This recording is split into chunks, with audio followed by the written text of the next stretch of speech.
Allahumma sholli ala Sayyidina Muhammad wa ala ali Sayyidina Muhammad. Marilah kita simak bersama-sama ceramah dari Abah Guru Sekumpul Syekh K. Haji Muhammad Jaini bin Abdul Ghani Al-Banjari. Selamat menyimak, semoga bermanfaat. Alhamdulillah, salawat dan salam. Maka wahai saudaraku seagama yang sudah diberi anugerah iman, yang aku cintai, yang mempunyai hati yang baik, ketahuilah bahwasanya aku menyampaikan wasiat kepada diriku dan kepada engkau dengan wasiat Allah Subhanahu wa ta'ala yang dicantumkan di dalam kitab suci Al-Quran. Ditujukan wasiat itu bagi semua hamba Allah yang dahulu dan seterusnya. Wasiat itu yaitu yang dinamakan takwa kepada Allah Subhanahu wa ta'ala. Wahia ibaratun an ijtinabi ma naha Allahu anhu wa fi'li ma amara Allahu bih. Maksud daripada takwa itu adalah menjauhkan diri daripada semua yang dilarang oleh Allah Subhanahu wa ta'ala dan memperbuat semua yang disuruh oleh Allah Subhanahu wa ta'ala. Adapun usaha ikhtiarnya untuk menjauhkan diri dari yang dilarang Allah, yaitu harus mempunyai makrifat kepada Allah yang mewarisi takut hati kepadanya. Artinya kita harus mengenal akan Allah yang sangat besar itu. Contohnya, kalau samut atau nyamuk menggigit kita, sudah kita kada tahan membiarkannya. Pasti kita menjauhkan diri daripada gigitan nyamuk dan semut itu tadi. Apalagi siksaan Allah Subhanahu wa ta'ala. Kalau kita pernah melihat orang-orang yang disiksa di penjara, maka rasanya hati kita takut masuk penjara.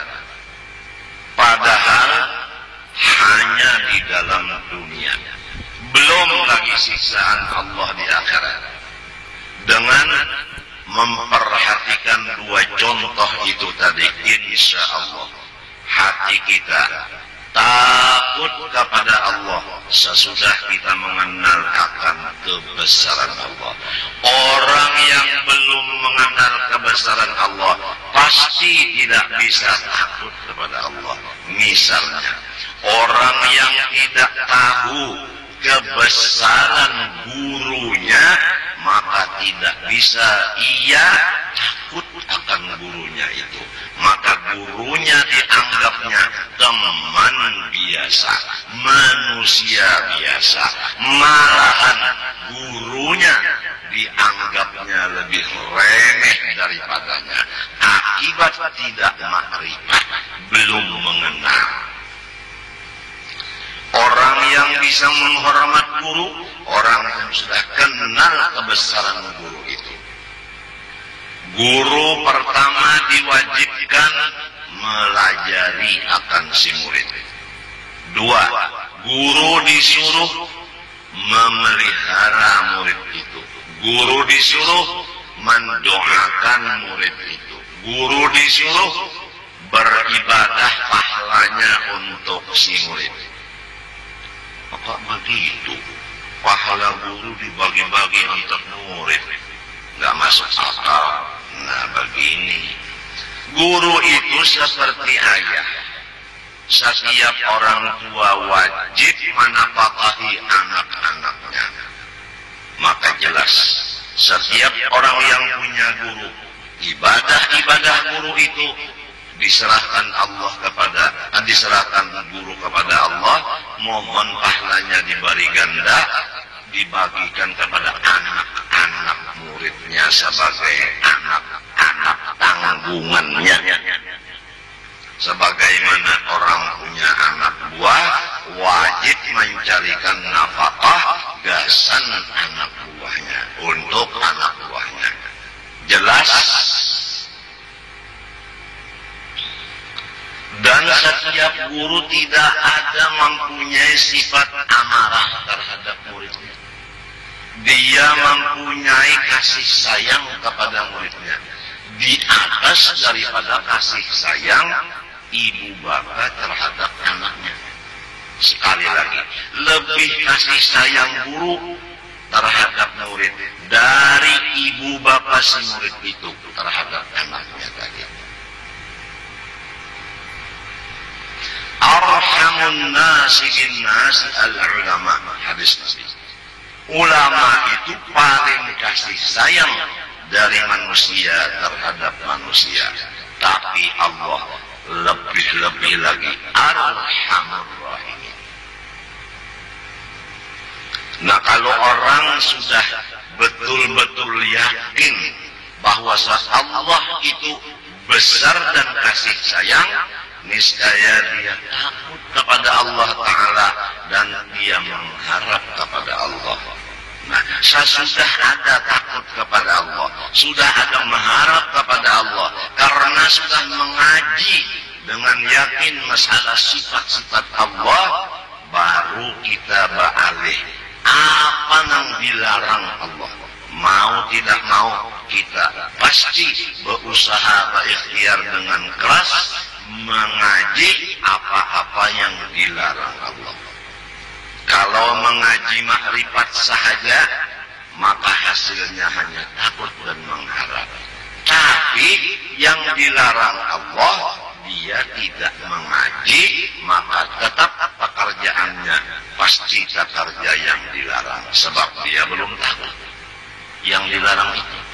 Demikian juga mengerjakan yang disuruh tidak bisa, karena dia belum tahu apa-apa yang disuruh Allah. Nah oleh sebab itu, mengaji makrifat sampai menghasilkan takut dan harap, mengaji segala larangan Allah, mengaji segala suruhan Allah. Kalau makrifat tidak ada penghabisannya. Kalau larangan Allah sangat banyak hitungannya, suruhan Allah pun sangat banyak hitungannya. Oleh sebab demikian, sadarlah, tidak ada menuntut ilmu agama yang disebut tamat atau tuntung. Tidak ada. Rasulullah SAW bersabda, "Utlubul ilma minal mahdi ilal lahdi." Menuntut ilmu agama mulai kecil sampai ke liang lahat. Tidak ada orang menuntut ilmu 1 bulan selesai. Tidak ada. Harus sampai mati. Karena suruhan Allah sangat banyak, yang dilarang Allah pun sangat banyak. Mengenal Allah makrifat, Allah tidak ada batas, maka makrifat pun tidak ada batas. Sekadar kita makrifat kepada Allah, sekadar itu kita bisa melaksanakan takwa kepadanya. Sekadar kita makrifat dan takwa di dunia, sekadar itulah kita lezat nantinya di dalam surga. Maka selama umur ada di dunia ini, kita berusaha sekeras-kerasnya dengan perintah Allah dan tuntunan Rasulullah Sallallahu Alaihi Wasallam dan ruhani para masyaikh kita dan judud atau nenek moyang kita, maka kita akan mendapat kelezatan yang luar biasa nanti di dalam Firdaus, surga yang paling tinggi. Yang di Firdaus itulah duduknya kekasih kita Rasulullah sallallahu alaihi wasallam. Untung bagi orang yang umur dari kecil sampai tua 70 diisi siang dan malam dengan menuntut ilmu dan mengamalkannya. Rugi orang yang umurnya diisi dengan menuntut yang bakal ditinggalkannya atau yang hancur.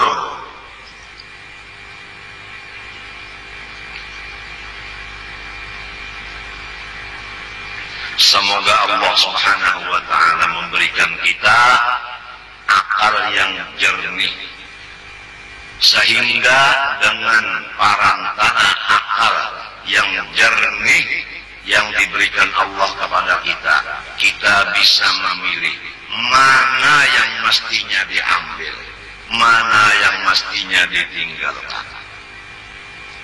Dunia akan kita tinggalkan.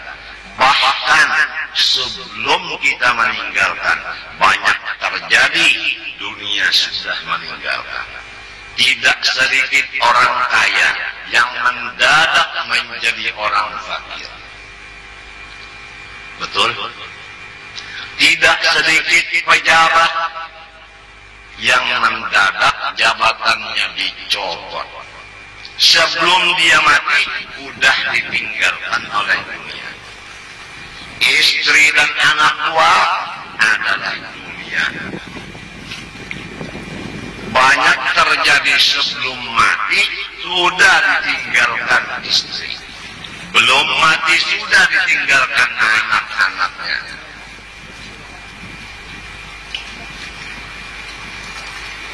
Ya, semoga Allah Subhanahu wa ta'ala, satu-satunya harapan kita,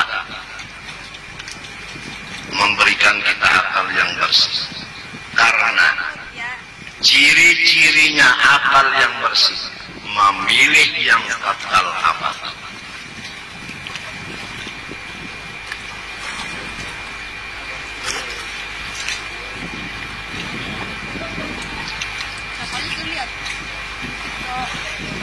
Wallahu khairun wa abqa. Yang paling baik dan paling kekal. Tidak ada dua, hanya satu, yaitu Allah. Kenapa jadi Nabi Muhammad SAW itu bapandar nikmat Allah Ta'ala? Alam nashrah laka sadrak.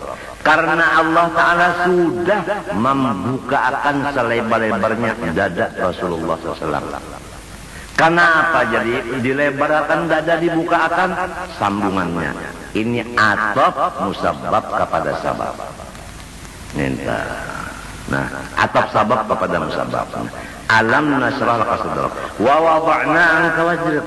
Sabab dosa engkau sudah diampuni, maka oleh sebab itu ikam nasrah laka sadrak.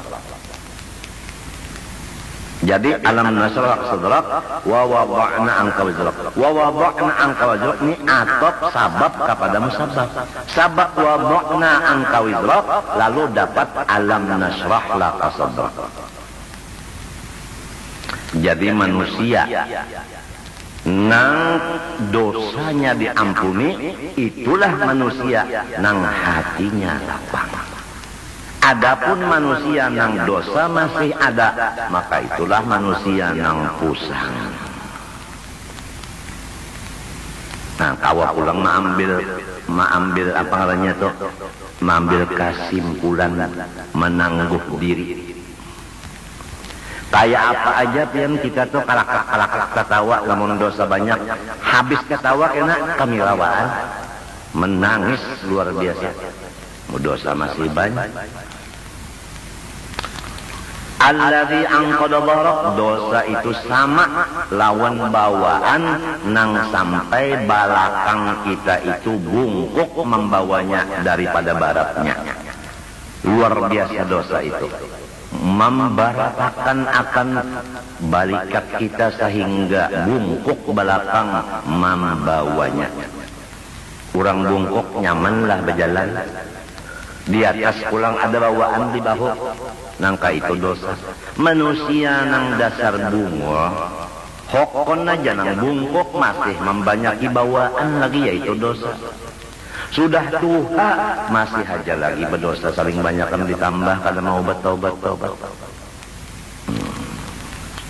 Wa rafa'na laka dzikrak, dan kami mawantarakan kemuliaan engkau di mana-mana. Di mana-mana. Orang kalau sudah dosa diampuni, hatinya senang, maka namanya dikenal di mana-mana negara. Di mana-mana negara dikenal. Ada yang lewat dikenal orang, maksud dikenal itu dikenal kebaikannya. Ada juga orang di mana-mana negara kenal dengan fotonya. Karena apa? Karena orang itu adalah teroris. Nah, jadi fotonya dibagi-bagi supaya siapa yang tahu tangkap. Lain pulang neta. Maksudnya ini dikenal kebaikannya, itu maksudnya. Ujar bahasa orang wayah ini guru usupen dikenal di mana-mana. Kalau bahasa orang wayah ini papaler namanya.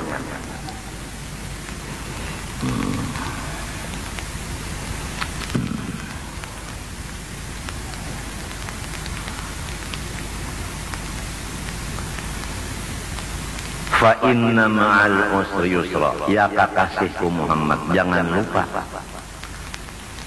batate lawan kesulitan, di situ kelapangan. Sulit batate lawan lapang, batatai bujur-bujur tur batate. Ma'al usri yusran. Inna ma'al usri yusra. Bujuranna satu kesulitan digapit oleh dua kelapangan. Coba kalau orang telah begapit-gapitan, seikung di tengah, kiri kanan menggapit, siapa yang sakit? Burusuk, coba bayangkan satu teman. Ini ada rote, ngarannya rote gapit. Lah, lalu kita di tengah-tengahnya digapit oleh rote tadi. Nang biasa nang tapaluh itu siapa ya? Nang digapit. Ya kan guru sup ini begaga guru sup. Nah, jadi apabila ini lapang, di tengahnya susah. Nah, digapit oleh lapang pulang, satu kali susah, dua kali lapang. Napa kabar? Kalah rasa susah. Bagi orang yang percaya ayat ini. Tapi kalau orang kada tahu di ayat ini, dikiranya satu lapang, satu susah. Padahal kada satu kali lapang, dua kali susah. Jadi kita hidup kawa aja bernapas, ujar orang ini. Karena walau susah, masih dua lagi kesenangan menurut ayat ini. Cuma karena iblis menutup hati kita kada ingat di ayat ini, atau iblis dan nafsu menutup hati kita kada percaya, kada yakin dengan yang ini. Tatkala dapat satu kesulitan, maka hapas pangtung hamuk badung. Hamuk badung turun pernah menak-menakan lawan orang tua, tapi kada alim. Napa kai yulun? Arti hamuk badung, badung itu di sini ngaran manusia. Pabilanya hamuk ada kau ditangkap. Jadi mun min tujar po ngarannya hamuk pakacil badung. Hamuk badung. Jadi kita apabila sakit gigi 2 cagarnya balasannya nang nyaman mintot tah. Itu aja saya ngatakan sakit kepala 2 cagarnya balasan nang nyaman. Asal yakin aja lawan fa inna ma'al usri yusran inna ma'al usri yusra karena an-nakiratu idza u'ida ghairu 'ainil awal. Itu kaidah nahwu. Kalimah nang nakirah apabila diulang maka lain dari nang dahulu. Nah, yusran nakirah, yusran nang kedua nakirah, berarti yusran nang kedua lain pada yusran nang pertama. Jadi kalau lain berarti 2. Adapun makrifah nang ba'alif lam apabila diulangi berapa aja tetap 1. Yang itu juga yaitu al-usri. Jadi 1 kesusahan 2 balasannya kesenangan.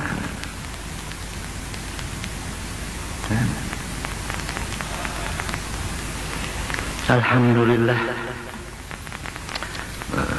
Nah, fa inna ma'al usri yusran inna ma'al fa idza faragta fansab.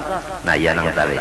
Apabila sudah nang itu Tuhan lawan ikam saraba-sarabanya nang penting ikam ini sesuai dengan umur sudah tua juga, maka waktu diisi ibadah jangan kosong. Limbah nang ini, siang nang ini gawian, malam nang ini gawian. Begitu isu kalinya ini pulang, malamnya ini, siangnya ini. Pokoknya itu aja. Nah, itu diisi waktu dengan ilmu-ilmu nang sudah dituntut, dengan amalan-amalan nang sudah diberi ijazah oleh beberapa guru-guru minta.